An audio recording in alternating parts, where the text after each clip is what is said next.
Assalamu alaikum wa rahmatullahi wa barakatuh. Bismillah walhamdulillah wa salatu wa salam ala rasulillahi sallallahu alaihi wa sallam.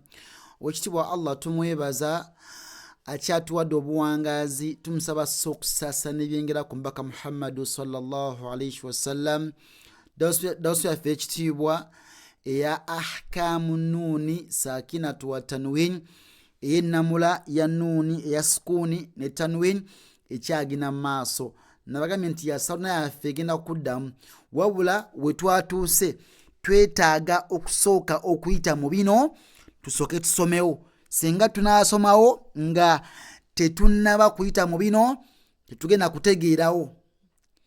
Ensonga waaki twagala tusooke tukole ki? Tuyite mu bino insha Allahu tabaraka wa ta'ala. Tukyali ku idgham ekitundu ekyokubiri. Agamba Sheikh mu sualu esooka ti kam huruful idghami wa ma hiya, ziri mmeka ennyukuta za idgham era ze ziriwa? Kam huruful idghami wa ma hiya, ziri mmeka ennyukuta za idgham era ze ziriwa? How many of them? Agamba nti hurufuhu, ennyukuta za idghamu, sittatun, ziri mukaaga. Wahiya, eranga majmu'atun fi qawlika yarmaluna, ennyukuta za idgham ziri mukaaga eranga zakuŋŋaanyizibwa. Zakola ki? Zakuŋŋaanyizibwa mu kigambo kino. Mu kigambo kino yarmaluna. Yarmaluna kitegeeza nti mulimu yaa'u, ra'u, mim, lam, waw ne nun. Bakuwa zino baiti obeere nga okola ki? Nga oyiga ennyukuta zino. Nsegedde nga bakuwadde eri akhi haka ilman hazahu ghairu khasir, gye bakuwadde mu idhharu, kati wano bakuwadde yarmaluna. Okitegedde? Esooka yaa'u, ogirabye? Eyokubiri ra'u, namba 3 mim, namba 4 lam, namba 5 waw, 6 nuni, mu kigambo yarmaluna. Okategedde? Ennyukuta zino zikwate mu njagaza eddembe kumpaka zikwate, ntegereka? Zikwate, bunozikwata nozigeta kuzirya 6. Nina ensonga lwaki ozikola ki? Ozikwate obeere ng'omanyi nti eno ennyukuta eri mu idgham, eno eri mu idhharu, eno eri mu kino. Okitegedde? Osobole okutegeera etteeka nga tonnaba nakulisoma. Ntegereka? Kati Sheikh wano wansi agamba nti kano kakulu nnyo, katukalabe. Agamba Sheikh nti ekigambo kino kyandibadde man ya'malu, man ya'malu, naye idha adghamta tantiqu biha man ya'malu.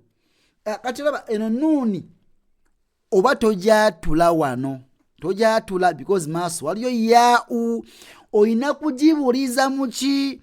Mu yaa'u. Nogamba otya?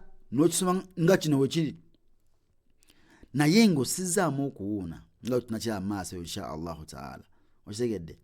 Nti man ya'malu, okira kino idha adghamta tantiqu biha man ya'malu. Ola kino kyandibadde min waladin, ne bwetugibuli eno nuni bwetugissa mu waawo ne tuzigatta tuzimajinga tukyatula tuti. Okitegedde? Naye nga tussamu okuwuuna nga kikola kwaki? Okulaba mu maaso eyo insha Allahu taala. So bino tugenda bisoma mu maaso newesibyogera ku kiri awo, tujja kubisoma mu maaso insha Allahu tabaraka wa taala. Wa barakallahu fikum, jazakumullahu khairan fi dunya wal akhir.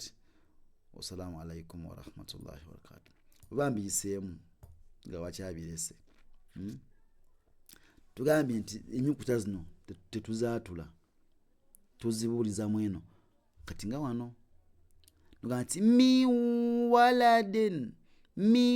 waladin kati ono eno ennuno ja tujibuuliza mu laamu tugamba nti allahu ntegereka so bw'ogibuuliza muyo ojaatula nti allah okirabye allahu khayran yara singa obuuliza tanwini mu kimu yaau nga wano tugamba nti khayran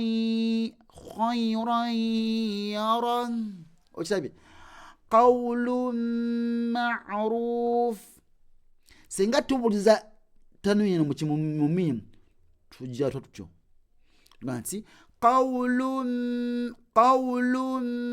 ma'ruf okirabye so insha allahu taala tujja kusoma kutwaita aqsamul idgham kino mudawusa fena kwa ki okujja insha allahu tabaraka wa taala. Assalamu alaikum wa rahmatullahi wa barakatuh.